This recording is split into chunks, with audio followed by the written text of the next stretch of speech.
Hola, ¿qué tal a todas y todos? Les doy la bienvenida a este webinar de Forbis Mazars en México que lleva por título Beneficiario Controlador, implicaciones fiscales y contables.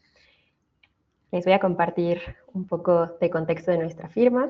Yo soy Natalia Castrejón, coordinadora de marketing y comunicación. Bien, pues Forbis Mazars es una compañía que está especializada en servicios de auditoría, impuestos y consultoría, tanto a nivel global como local.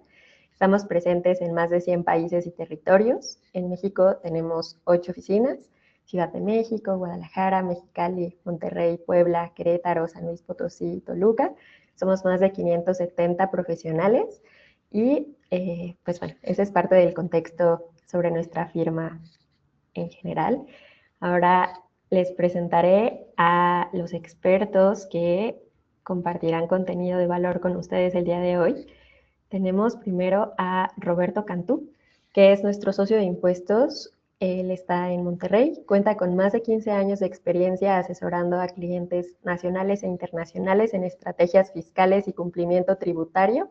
A lo largo de su carrera ha participado en el diseño e implementación de estructuras operativas eficientes, así como en reestructuras corporativas y operaciones estratégicas. Tenemos también a Francisco Ceballos, que es gerente senior de impuestos también en Monterrey. Él es abogado y maestro en Derecho Fiscal. Cuenta con más de 12 años de experiencia en la práctica fiscal. Se ha especializado en la consultoría y asesoría fiscal para personas morales y físicas, nacionales y extranjeras. Ha participado en el diseño y ejecución de reestructuras corporativas, fusiones y adquisiciones, financiamiento de proyectos y demás operaciones especiales, así como consultoría en la incorporación de nuevas empresas en México.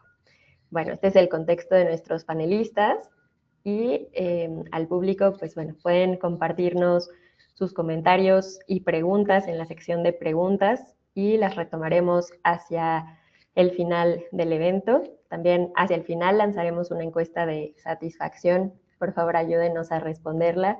Nos interesa seguir creando contenido de valor para ustedes. Sin más, le doy la palabra a nuestros expertos para que puedan iniciar con el contenido que tienen preparado para ustedes. Perfecto, muchísimas gracias, Nat. Pues buenos días a todos, bienvenidos. Muchas gracias por darse la oportunidad de compartir esta hora con nosotros. Estaremos repasando todo el contexto de lo que involucra el tema de beneficiario controlador. Vamos a ver un poco de los antecedentes, cómo llega a México, cómo se implementa en México desde la parte de prevención del lavado de dinero, cómo brinca a la parte del ámbito fiscal hace ya algunos años y cómo ha ido evolucionando este tema en aras de la autoridad fiscal pudiese o pueden ahora realmente estar verificando que los contribuyentes estén en cumplimiento de estas disposiciones. Vamos a dar contexto, repasar la regulación fiscal, cuáles son las obligaciones clave que tenemos todos los contribuyentes, cuáles son los riesgos y las sanciones y al final, como bien lo mencionaba Natalia, vamos a tener un par de minutos para dar preguntas y respuestas. Si gustos, vamos a la siguiente, Nat.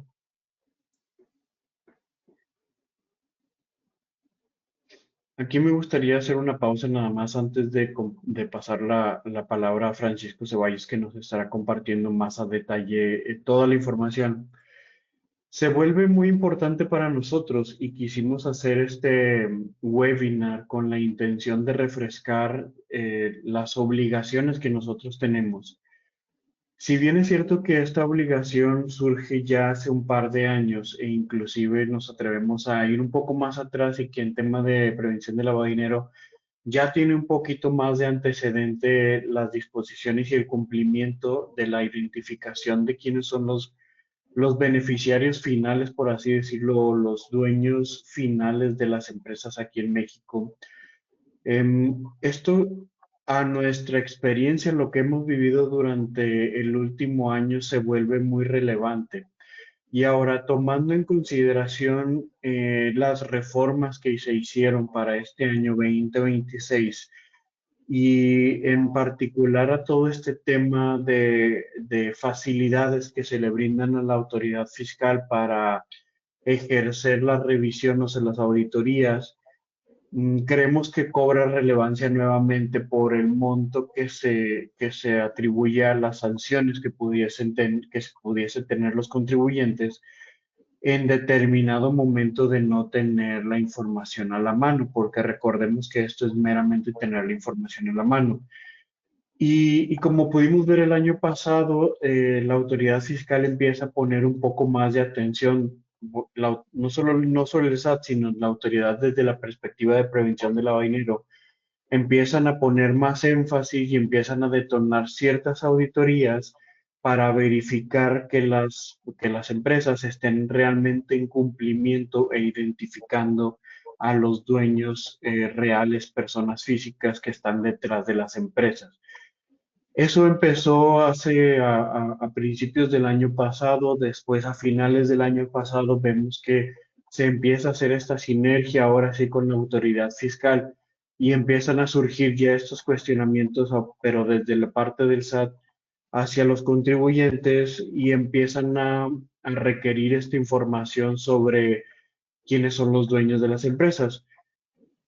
Tuvimos la fortuna de tener la reacción rápida por parte en conjunto de nosotros y de los contribuyentes, donde nos dicen, ya me están llegando estas invitaciones, me están preguntando por esta información, tengo algo preparado, si bien no tengo la robustez que me solicita la autoridad fiscal, hay mucha proactividad por parte también de los dueños mexicanos y de los dueños extranjeros por hacer el cumplimiento de esta información con tal de evitar las multas que son pues realmente cuantiosas en estos momentos, ¿verdad? Más adelante Francisco lo dirá, pero estamos hablando ahí de para alrededor de casi 2 millones de pesos que se te puede ir la multa en materia fiscal.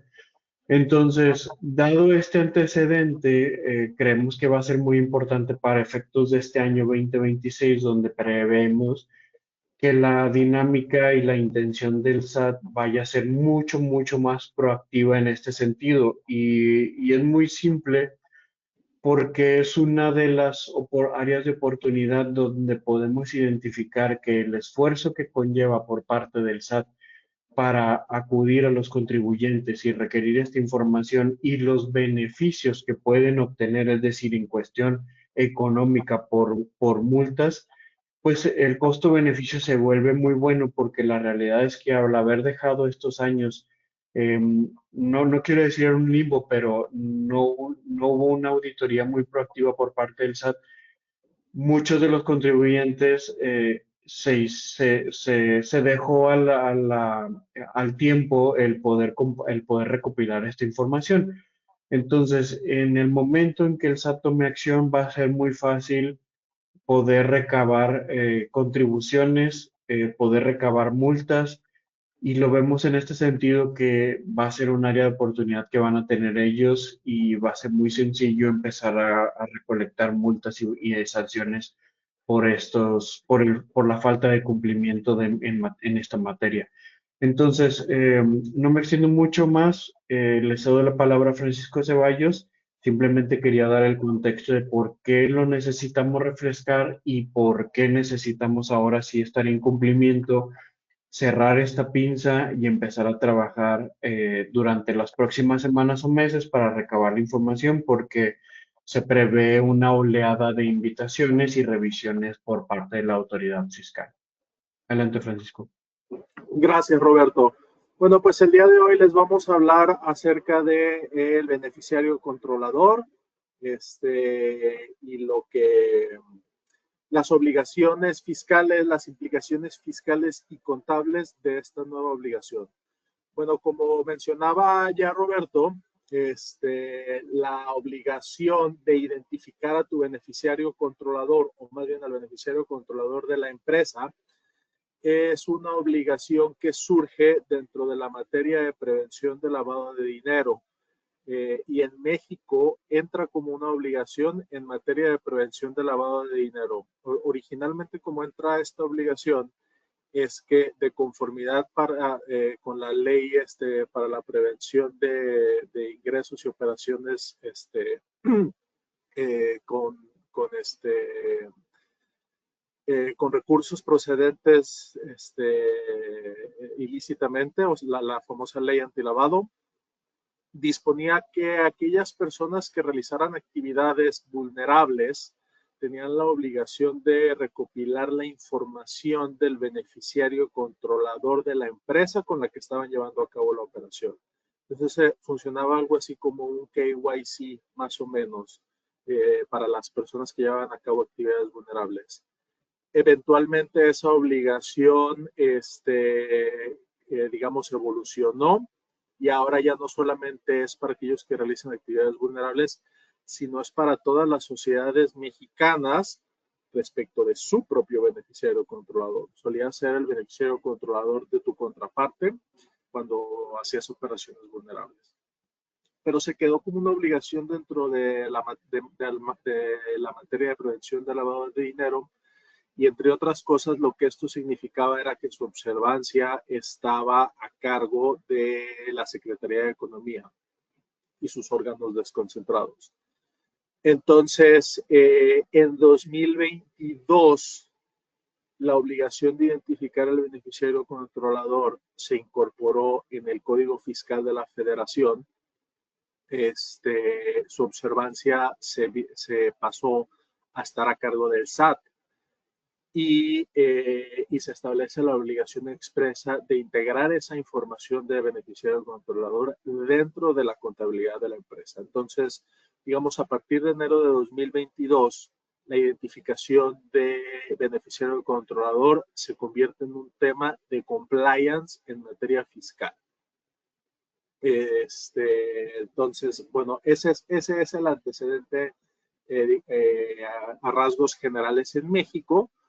Pero, digamos, México no inventó el concepto de beneficiario controlador. Es un concepto que se viene manejando desde otros países, que tiene su contexto, digamos, en diversos tratados internacionales, y no solo tratados, sino otros documentos que no son necesariamente de observancia obligatoria, como guías, manuales, recomendaciones, estándares, etcétera, etcétera. Estas medidas, digamos, algunas han sido recomendadas publicadas por la OCDE, algunas han sido emitidas por órganos de las Naciones Unidas, y algunas han sido emitidas por el Fondo Monetario Internacional, ¿no? Entonces, como que muchos organismos internacionales han tenido mano en la definición del tema de beneficiario controlador. ¿Qué es beneficiario controlador? ¿Cómo se define el beneficiario controlador? Eso es realmente lo complejo del asunto, la identificación del beneficiario controlador.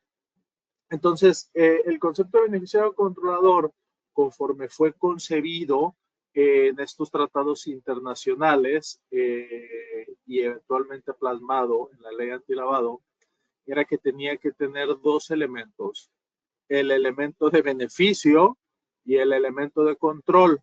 Por eso la expresión beneficiario controlador, ¿no? Perdón por la expresión tautológica, pero es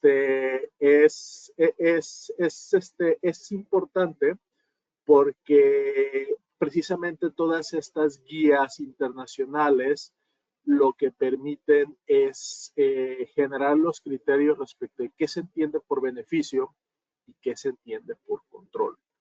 Y a lo mejor a primera vista suena como un concepto un poco a lo mejor simplista en sus términos, no, pues aquel que tiene el beneficio y el control, no está muy claro. Pero esa claridad se empieza a difuminar en la medida en la que tienes estructuras corporativas cada vez más complejas, más sofisticadas, involucrando entidades y entidades jurídicas y personas jurídicas y diferentes jurisdicciones, y etcétera. Entonces, la identificación del beneficiario controlador se puede volver compleja, ¿no? Aquí en pantalla tenemos algunos de estos antecedentes internacionales respecto de la determinación de beneficiario controlador. Una es el Financial Action Task Force. Ese sí es una serie de recomendaciones que básicamente exige a los países que tengan acceso a información adecuada y precisa respecto del beneficiario final de todas las personas jurídicas. Esto es a lo mejor un poco ambicioso, pero la idea era que todos los países tuvieran un registro de todas sus empresas y quién es el beneficiario, el controlador de esas empresas, ¿no? A lo mejor un poco ambicioso, pero incluso en México, en materia de prevención de lavado de dinero, así fue como empieza esta obligación. Luego, la Convención de las Naciones Unidas en contra de la corrupción obliga a los estados a adoptar medidas que faciliten la transparencia societaria. Y los estándares del Fondo Monetario Internacional sobre transparencia, ahí es donde ya empiezan a aterrizar el concepto, ¿no? Te dice, por ejemplo, que el beneficiario controlador tiene que ser una persona física, y que los países deben implementar sistemas que aseguren su información adecuada. Entonces, estos tratados internacionales, la relevancia que tienen para la obligación de beneficiario controlador, como está actualmente, que ahorita vamos a entrar en ella, es que precisamente, uno, como todo buen tratado internacional, establece obligaciones a los estados de establecer mecanismos de identificación y registro de los beneficiarios controladores, y comienzan a destilar los criterios respecto de qué se entiende por beneficiario controlador, qué se entiende por beneficio y qué se entiende por control. Vamos a entrar a eso más adelante. Siguiente, por favor. Aquí, si quieres, nada más antes de pasar. Bien lo señala Francisco, porque uno de los principales temas que nos surgió cuando empezamos a ver toda esta evolución y cuando llega a México, nuestro principal inconveniente era, bueno, ¿y cómo le vamos a decir a las personas a las personas físicas que ahora van a necesitar estar identificadas, ¿no? Que si bien es cierto, ya las personas del extranjero, ya sean americanos o de Estados Unidos, de Canadá, muchos de nuestros clientes o personas de Europa, ¿no? Que al final del día, pues las compañías mexicanas eran simplemente subsidiarias de compañías de Estados Unidos o de Canadá o de cualquier otra parte del mundo. Algo que nos facilitó fue que nos dimos cuenta que realmente esto no era algo que simplemente se estaba implementando en México, ¿no? Ya hay un antecedente robusto en aquellos países en la Unión Europea de qué es el beneficiario controlador. Entre ellos mismos están acostumbrados a identificar dentro de las estructuras corporativas a las personas que están detrás de esas empresas, y en Estados Unidos de igual manera, ellos en su estructura organizacional, donde tienen las compañías de todo el mundo, ellos están acostumbrados a identificar quién es la persona que está detrás de todo ese grupo de empresas. Entonces, esto nos facilitó y nos cambió un poco el panorama para entender que no era una, una presión meramente del gobierno mexicano, sino estar abiertos a que esta es una práctica común en el mundo. Simplemente México tiene que subirse a estas nuevas regulaciones, tiene que atender las recomendaciones a nivel internacional y establecer las reglas claras en México para empezar a implementar este símil de identificar a las personas que están arriba de las empresas, ¿no? Simplemente es eso, que nos ayuda a darnos un poco de contexto, que esto está en el ambiente global, no es una presión meramente por parte de la autoridad fiscal o del gobierno mexicano, sino que es una práctica común a nivel mundial. Sí, correcto, correcto. No es un concepto que México se inventó, sino que viene de una serie de regulaciones internacionales. A lo mejor lo que podría ser un poco novedoso para el caso de México es cómo su observancia está a cargo de las autoridades fiscales. ¿no? En vez de la forma tradicional, que esto tendría que estar a cargo de las autoridades comerciales o a lo mejor Sí. incluso financieras y bursátiles. Creo que a lo que mencionas, algo muy interesante y cómo vemos cuando México adopta reglas o recomendaciones internacionales. Vemos que está la base, muchos países se suben a la base de las recomendaciones, es decir, identifica tu beneficiario controlador, pero lo que vemos es que México siempre toma un poquito de ventaja y dice, y esto también, y ahora voy a aprovechar para también meterlo a la regulación fiscal. O este me gustó para yo implementarlo también a nivel nacional. Entonces vemos si estas ciertas, digamos, extensiones o adiciones que cuando el gobierno mexicano está revisando las recomendaciones, pues siempre trata de sacar un poquito de ventaja adicional para su propio beneficio, ¿verdad? Más allá de la necesidad o la recomendación per se a nivel internacional. Sí, correcto. Seguramente las autoridades fiscales vieron en esta obligación una oportunidad de estrategia de recaudación, como también vamos a ver más adelante y como hemos estado viendo en 2025 y anticipamos para 2026. Muy bien, entonces, como mencionábamos, la obligación de identificar al beneficiario controlador surge a partir de 2022. A partir de 2022 se adiciona el artículo 32B ter del Código Fiscal de la Federación, que dispone expresamente que las personas morales y fideicomisos están obligados a obtener y conservar como parte de su contabilidad y proporcionar al Servicio de Administración Tributaria, cuando dicha autoridad así lo requiera, la información fidedigna, completa y actualizada de sus beneficiarios controladores en la forma y términos que dicho órgano desconcentrado determine. Entonces, de esta lectura de este artículo se desprende, primero, todas las personas morales y fideicomisos están obligados. Entonces, esto es un salto de la obligación en materia de prevención del lavado de dinero, donde eran solo aquellas que llevaban a cabo operaciones vulnerables. Están obligados agrega la figura de los fideicomisos. Fideicomisos están igual de obligados a identificar a su beneficiario controlador, tanto como las empresas, ¿no? Digo, eso para tenerlo en el radar, independientemente de que sean fideicomisos pasivos o que sean fideicomisos que lleven a cabo actividades empresariales, ¿eh? Ojo.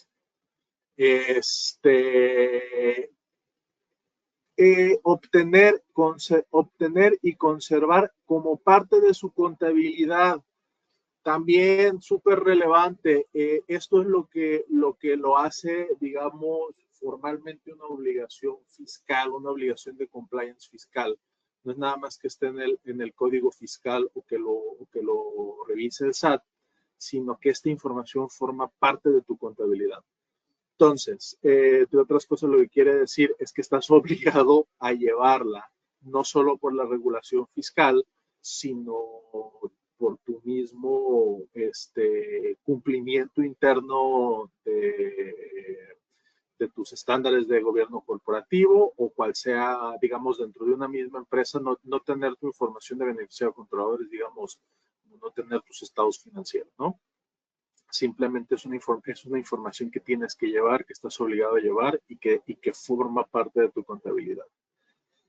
Y por último, respecto de esto que acabamos de leer, de beneficiarios controladores, en la forma y términos que dicho órgano desconcentrado determine mediante reglas de carácter general. Reglas de carácter general, o sea, reglas de la resolución miscelánea fiscal. Precisamente en la resolución miscelánea fiscal vienen una serie de lineamientos que son el tipo de información que tienes que tener respecto a cada uno de tus beneficiarios controladores y cómo la tienes que tener organizada. A eso se refiere, ¿no? Entonces, esa es a grandes rasgos la obligación de beneficiario controlador en materia fiscal. Quiero detenerme aquí rápidamente. Esta es una distinción importante porque dice obtener y conservar como parte de su contabilidad y proporcionar al SAT cuando dicha autoridad así la requiera.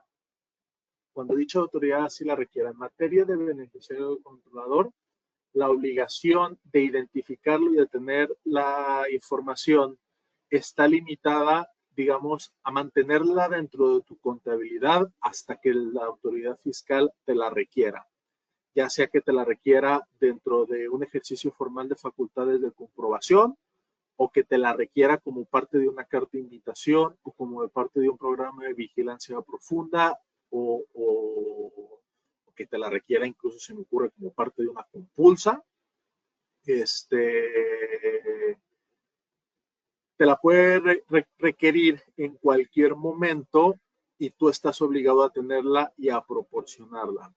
Esta es una diferencia con la obligación en materia de PLD, donde tienes que estar dando avisos a la Secretaría de Economía independientemente de que te la solicite o no, sino que tienes que estar actualizando una base de datos respecto de tu beneficiario controlador.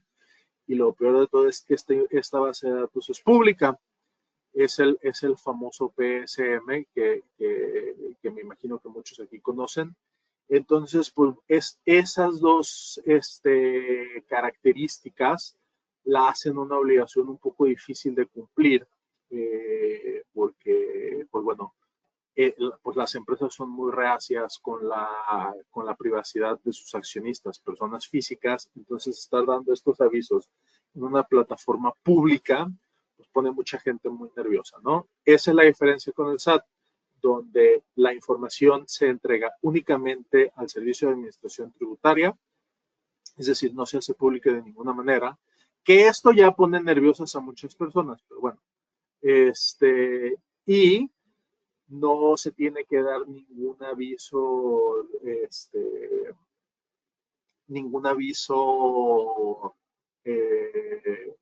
digamos, fuera de los requerimientos que pueda hacer el SAT.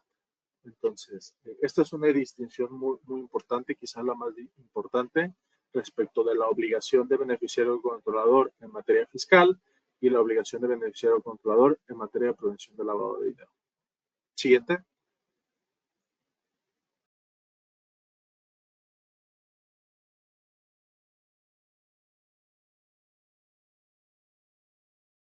Listo. Ahora sí empezamos a entrar ya en materia. ¿Cómo se determina la condición de beneficiario controlador? ¿Cómo determino quiénes son mis beneficiarios controladores? ¿No?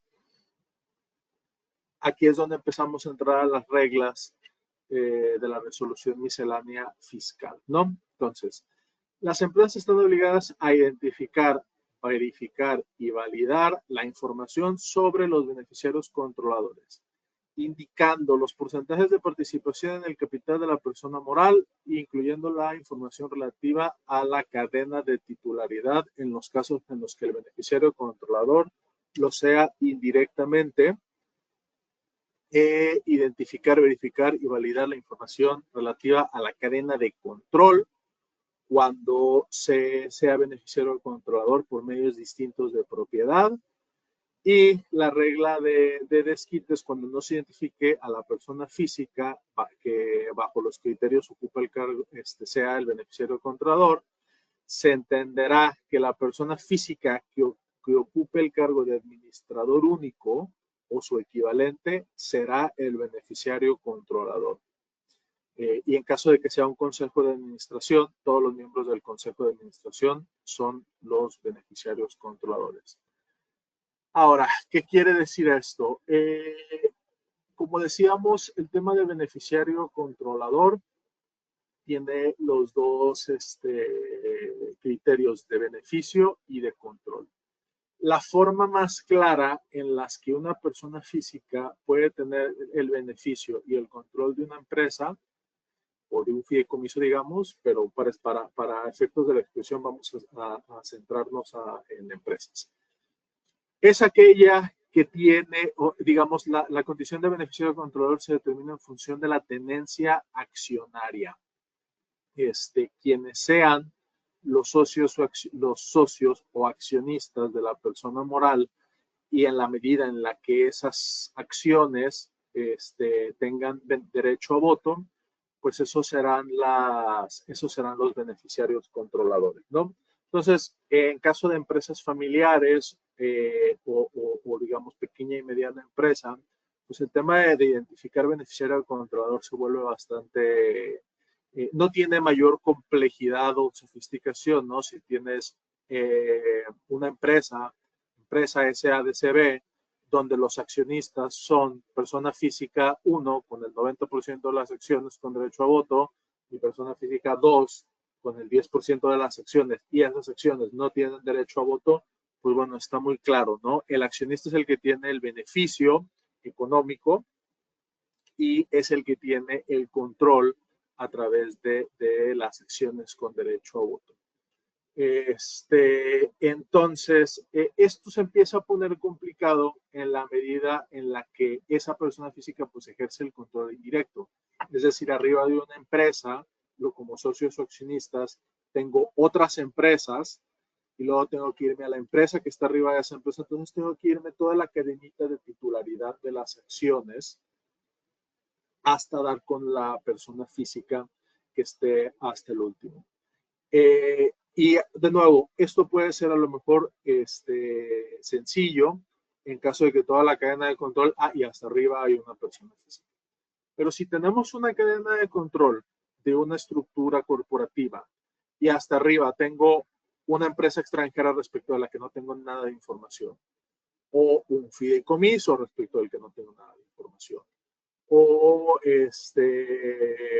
una empresa extranjera que además es transparente, o que es un instrumento híbrido donde es transparente en una jurisdicción, pero no es transparente en la otra. Es decir, se empiezan a tener este tipo de estructuras que empiezan a opacar o empiezan a dificultar quién efectivamente tiene el beneficio económico. Es decir, al final, ¿a quién le están cayendo los dividendos que distribuye esa empresa? ¿No? La empresa distribuye el dividendo a la de arriba, y la de arriba a la de arriba, y la de arriba a la de arriba, y se van al extranjero, y luego de ahí se van a otro país también extranjero, y es donde se empieza a difuminar y se empieza a volver cada vez más complicado identificar al beneficiario controlador, y eso también hace más complejo y sofisticado la información que tienes que tener respecto a tu beneficiario controlador, porque tienes que conservar toda la información que compruebe la cadena de titularidad. Entonces tienes que tener toda la información de todas las sociedades que forman parte de la estructura accionaria para llegar de la empresa mexicana a la persona física de la nacionalidad que sea. Entonces, eso por el tema de beneficio. Mismo caso con el tema de control. Puede ser que el beneficiario controlador tenga o el beneficio o el control, pero sobre todo el control, vía por medios distintos de la propiedad, ¿no? De nuevo, se empieza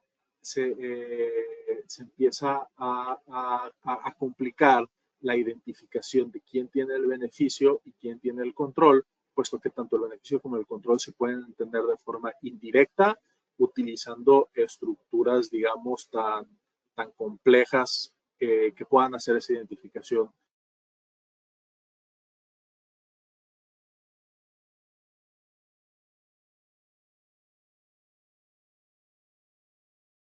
Identificación del beneficiario controlador.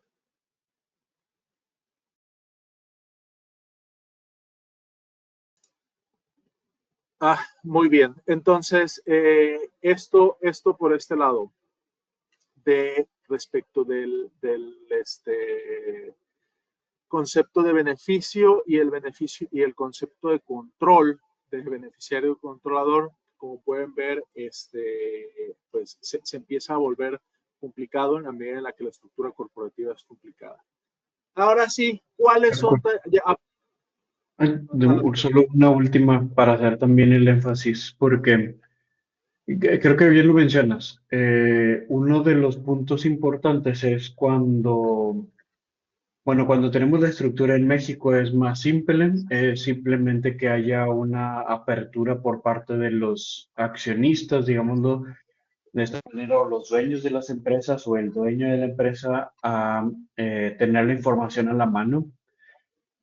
Algo que quisimos recalcar en el momento en que surgen estas disposiciones es este último punto 3, porque teníamos conocimiento y bueno, es algo que con la experiencia de trabajar con clientes de origen extranjero, la apertura que ellos tienen al compartir información, porque es información sensible de la estructura organizacional a nivel grupo, de por ejemplo, las dueñas de las empresas mexicanas, inclusive si esta después está en Estados Unidos, si tiene una dueña que es europea, si tiene un fideicomiso detrás, si hay algún joint venture, si hay alguna otra estructura, ¿verdad?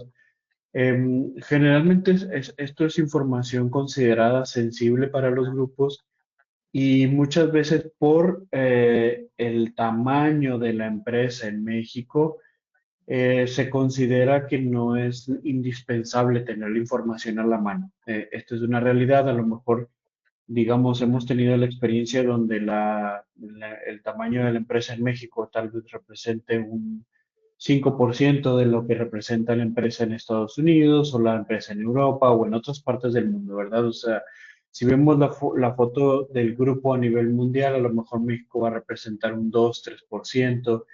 Y esto se vuelve complicado sensibilizar al comité, digámoslo así, del grupo sobre la relevancia que se tiene en México de contar con esta información. También nosotros tenemos que comprender el tamaño del grupo y también saber si es viable o no tener esta información. A lo que voy es con esto se vuelve muy relevante para las personas que están aquí administrando en México tener en este punto 3 en mente, que es si tú no cuentas con esta información, la persona que se va a considerar como beneficiario controlador son el administrador o o bueno, en el caso de que sean varios, pues el consejo de administración, ¿verdad? Entonces, ¿por qué se vuelve bien importante? Porque la responsabilidad recae sobre esta persona. Muchas veces, si nosotros tenemos este conocimiento en la experiencia, donde pues la persona que administra México, no tenía el conocimiento de que ahora él es el responsable y tiene que tener la capacidad de sensibilizar a las personas de Estados Unidos que le manden la información para poder él estar tranquilo sobre la responsabilidad que tiene ahora en México, ¿no? Entonces, creo que es algo importante a tenerlo en mente y a tenerlo claro por los administradores, por los directores generales, por los contralores, por los administradores, porque muchas veces tienen estas funciones compartidas, ¿no? Dependerá del tamaño de las empresas, pero a lo mejor en empresas pequeñas, medianas, una persona tiene estas funciones, a lo mejor del grupo, del consejo de administración se designa a alguien para que tenga el control o sirva como director general y esta persona también, sobre esta persona recaen el beneficiario controlador o estas personas, ¿verdad? Entonces, simplemente quería, antes de pasar al siguiente punto, quería recalcarlo porque en el camino nos encontramos con que no lo teníamos muy claro y pensábamos que era la obligación para la gente de Estados Unidos y se nos olvidó que recaía sobre algunas personas como directores generales, ¿verdad? O consejos de administración. Sí, correcto. Y gracias por hacer énfasis en este punto, Roberto, porque también algo que nos hemos encontrado, a lo mejor esto es un poco más anecdótico, pero muchas veces dicen, no, pues es que en esta empresa no hay alguien que tome todas las decisiones, sobre todo en empresas que hasta arriba hay una empresa pública.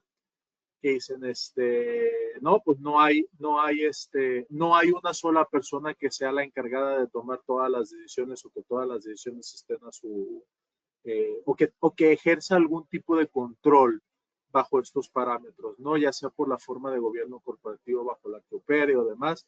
Dicen, bueno, no hay una sola persona que ejerza el control. Bueno, entonces todas las personas que participen en el órgano son los beneficiarios controladores.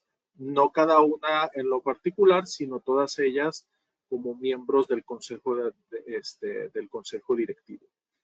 Y la obligación de, digamos, no es como que si tú eres el administrador de la sociedad que no identificó a su beneficiario, que no puede identificar a su beneficiario controlador y dicen, bueno, tú eres el beneficiario controlador, eres tú, porque tú de cierta manera como administrador pues tienes el control.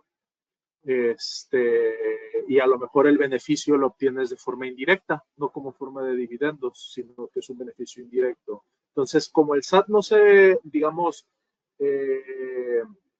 por eso es la regla de desquite, porque no se va a meter a identificar si el administrador único tiene un beneficio indirecto, sino que es el default. Si no tienes identificado quién es el beneficiario controlador, por default digo que eres tú. Y ahora, eso no quiere decir que los créditos fiscales ahora van a ser a cargo del administrador único. Ojo, esto sigue siendo, digamos, una obligación de la empresa. Pero lo que sí es relevante es que si no tienes identificado tu beneficiario controlador, o peor aún, lo tienes mal identificado y resulta que ese no es, pues entonces te haces acreedor de la multa. Y si tienes más de un beneficiario controlador, porque no tienes un administrador único, sino que tienes un consejo de administración, bueno, por cada beneficiario controlador que no tengas identificado es una multa y vamos a entrar a las multas ahorita más adelante. Nada más para cerrar, siempre existe beneficiario controlador. Aquí la distinción es o lo identificamos nosotros mismos o no, nos lo identifica el SAT por default, como dices, Francisco. Entonces, esa es la regla, siempre hay. Correcto. Si no hay nadie que tenga el beneficio y no hay nadie que tenga el control, pues, ¿cómo operas? ¿Quién está tomando las decisiones operativas? Y pues, ¿para qué tener una empresa con fines de ganancia económica que nadie está recibiendo esa ganancia económica, ¿no? Entonces, como que conceptualmente no hace mucho sentido decir que no hay un beneficiario controlador. Ahora sí, obligaciones clave en materia de beneficiario controlador. Esta es toda la información que las empresas tienen que recopilar y conservar respecto de cada uno de sus beneficiarios controladores. Voy a irme un poco rápido porque se nos está acabando el tiempo, pero pues como pueden ver aquí de la información en la diapositiva, primero pues es información personal, es información muy personal. Aquí ya podemos empezar a ver por qué es sensible esta información y por qué mucha gente muchas empresas son reacias a dar esta información, porque es información personal y es información de identificación. Es la información que le permite al SAT o a la autoridad que sea identificar a la persona física, ¿no? Entonces tienes nombres y apellidos completos, alias, fecha de nacimiento, sexo, país de origen, nacionalidad, todos, CURP, país o jurisdicción de residencia, número de identificación fiscal, etcétera, etcétera. No, relación con la persona moral o calidad en la que ostenta en el fideicomiso o la figura jurídica. Soy socio, soy accionista o por qué, como decíamos anteriormente, la forma más sencilla de identificar el beneficiario controlador es mediante la tenencia accionaria. Descripción de la forma de la participación en caso de que sea control directo o control indirecto, ¿no? Entonces, como decíamos, si tienes una estructura corporativa donde hasta arriba está la persona física, pero en medio tienes varias sociedades, pues tienes que tener toda la información de todas las sociedades, ¿no? A eso se refiere con este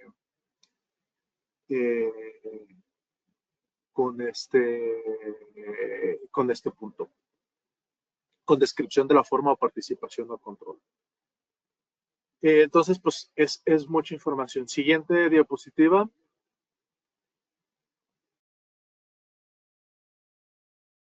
La siguiente diapositiva es más información que se tiene que tener del beneficiario controlador, el lugar donde las acciones están depositadas, fecha en la que te integraste como beneficiario controlador, etcétera, etcétera, etcétera. Entonces, pues es un expediente de información muy robusto.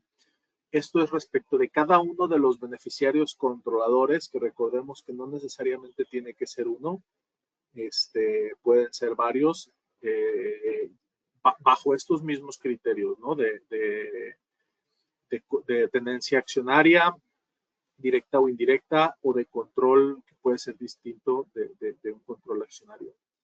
Entonces, la obligación clave de las personas morales y de los fideicomisos es recopilar esta información e integrarla dentro de su contabilidad. Digamos, tener un file robusto con toda esta información, con todos los beneficiarios controladores, y dentro de este file viene la explicación de por qué esa persona es el beneficiario controlador, cómo es que ostenta el control y cómo es que obtiene el beneficio, ¿no? Ya sea participación directa, accionaria, etcétera, etcétera. Siguiente diapositiva, por favor.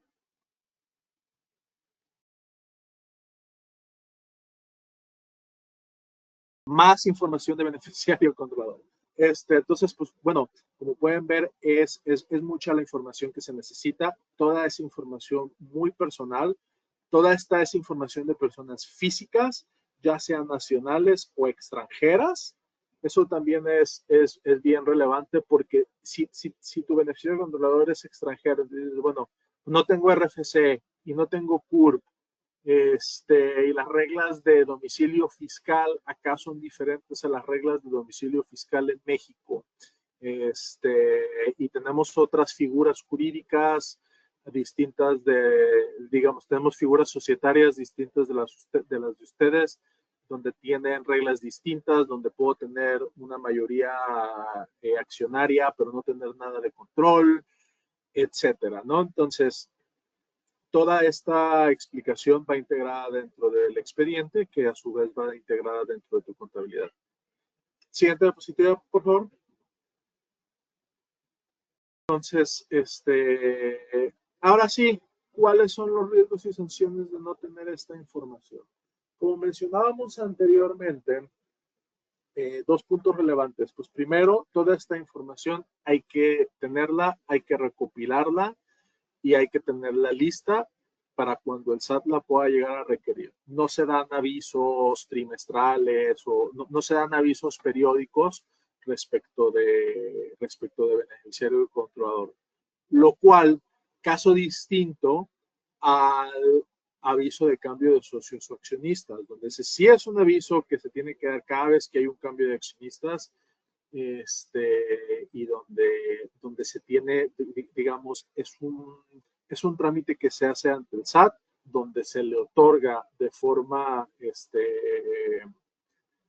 previa al SAT toda la información respecto de socios o accionistas.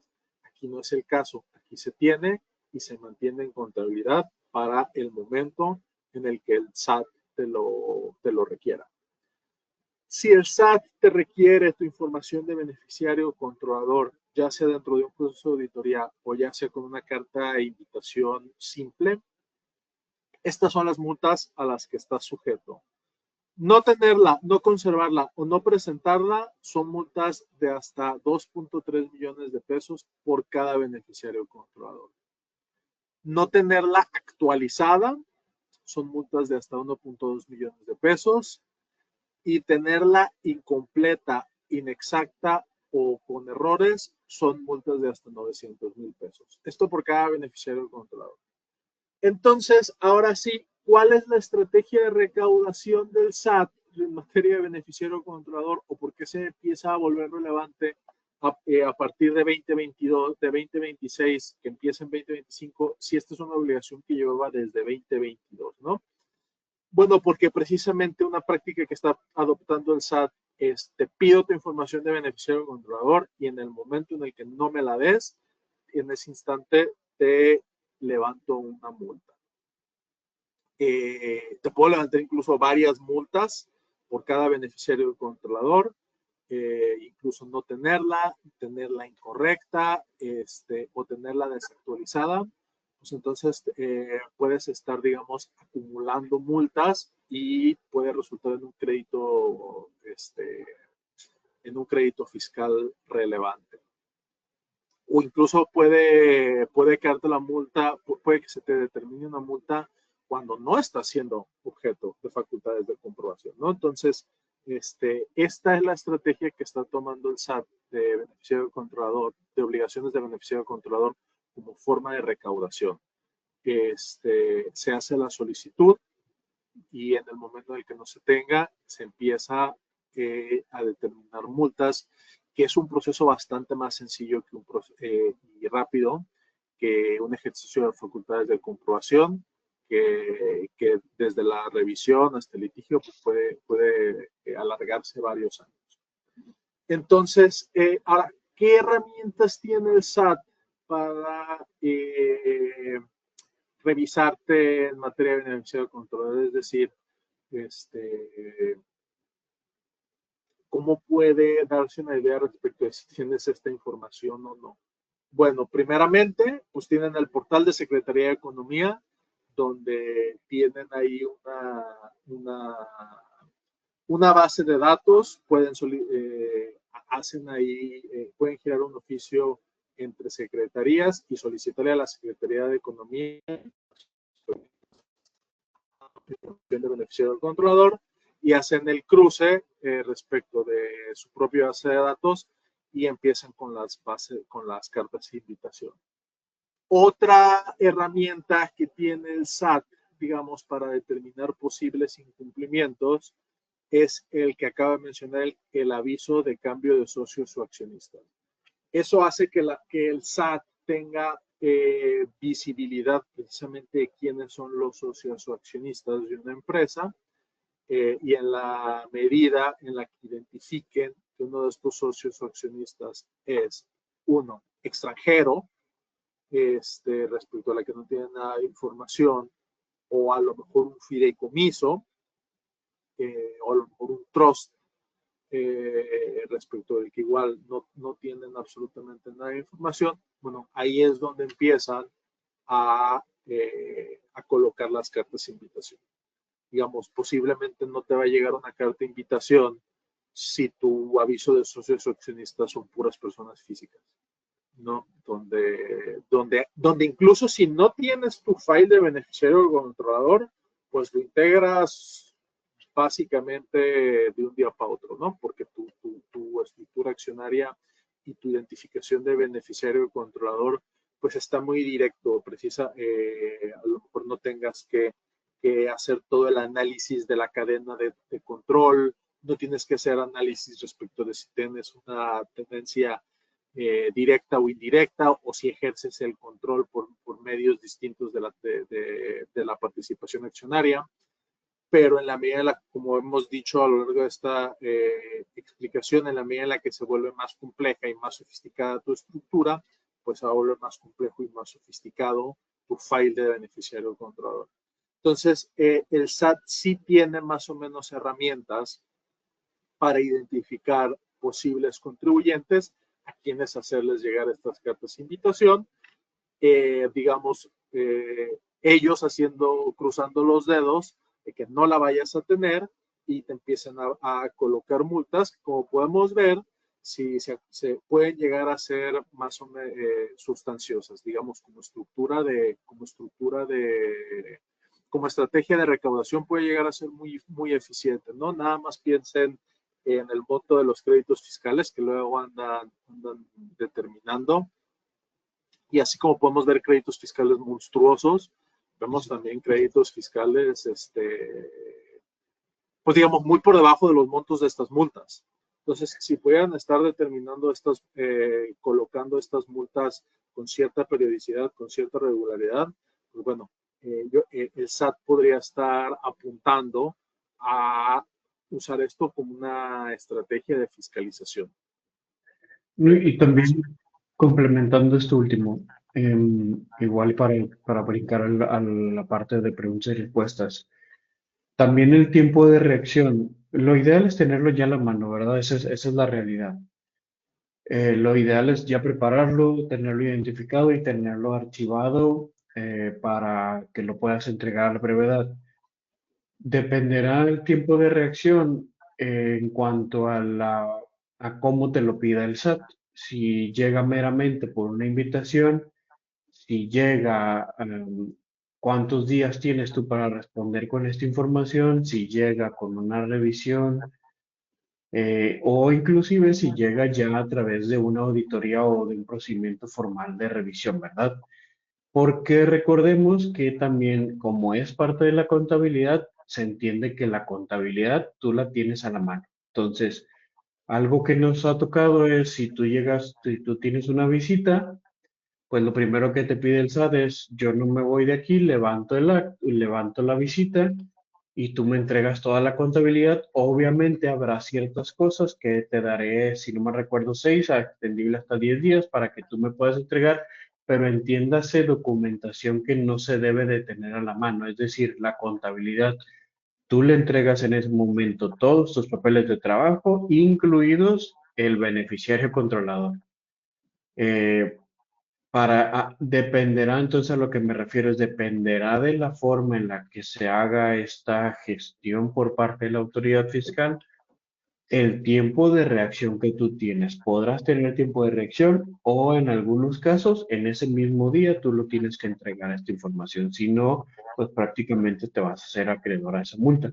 Te digo, esa fue una experiencia que a nosotros nos tocó con una auditoría, con una visita y prácticamente se tienen que entregar el mismo día con la contabilidad.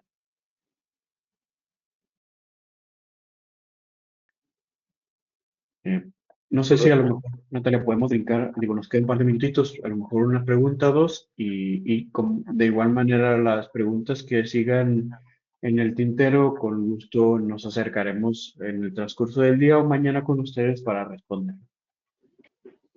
Sí, muchas gracias. Tenemos algunas preguntas y vamos con la primera. ¿Cómo se Sí. incorpora a la contabilidad la figura y o nombre del beneficiario controlador? Bueno, la obligación de incorporarla dentro de la contabilidad, lo que significa es que tienes que tenerla y tienes que tenerla a la mano y tienes que tenerla en el domicilio donde esté el resto de tu contabilidad. Hay mucha documentación que no necesariamente son información financiera, que forma parte de tu contabilidad. La información, tu información y documentación de materialidad se considera que forma parte de tu contabilidad, cosas como contratos, estados de cuenta, todo eso forma parte de tu contabilidad. Y como explicábamos, no es nada más el nombre, no es nada más el nombre de tu beneficiario controlador, es toda la información, todo el file de documentación que permita la identificación del beneficiario controlador y de cómo es que ostenta este carácter, ¿no? De beneficiario controlador, ya sea, como decíamos, vía tenencia accionaria o cualquier otra. Y simplemente el hecho de incorporar la contabilidad significa tenerla a la mano ya lista para cualquier tema. Básicamente ese es el contexto que le está dando la autoridad fiscal es, al ser parte de tu contabilidad, se entiende que tú ya la tienes lista, que es algo de tu día a día, digámoslo así. Muchas gracias. Vamos con esta otra. Si tus accionistas en su totalidad son empresas extranjeras y detrás de ellos están consejos de administración y de los accionistas, el mayoritario tiene el 98% de las acciones, ¿cómo tomamos el beneficiario controlador? Entiendo que es en un supuesto de que se cotiza en bolsa en el extranjero. Sí, precisamente es cuando entran estos, si tiene el control porque forma parte del consejo de administración, si bien no es el que toma, o sea, como dices, no puede tomar las decisiones unilateralmente, digamos, como un dictador, sino que las decisiones se toman en un órgano colegiado o en consejo, pero pero a lo mejor las demás personas que forman parte del consejo no necesariamente tienen el beneficio. Y esta persona tiene el beneficio, pero no necesariamente tiene el control, pero medio sí lo tiene porque forma parte del consejo. Entonces, ¿cómo se determina? Pues se tiene que hacer el análisis. ¿Se cumple la condición de beneficio y se cumple la condición de control? Directo o indirecto. Entonces, o sea, se tiene que hacer ese análisis. Muchas gracias. Pues vamos a cerrar aquí. En caso de que hayan quedado preguntas pendientes, buscaremos retomarlas por correo electrónico. Antes de que se vayan, por favor, ayúdenos a responder la encuesta de satisfacción que se desplegará en unos momentos. Muchas gracias, Roberto. Muchas gracias, Francisco, y a todos los que nos acompañaron. Gracias, Natalia. Y gracias a todos los que nos acompañaron. Nos dio gusto estar con ustedes. Que tengan buen día.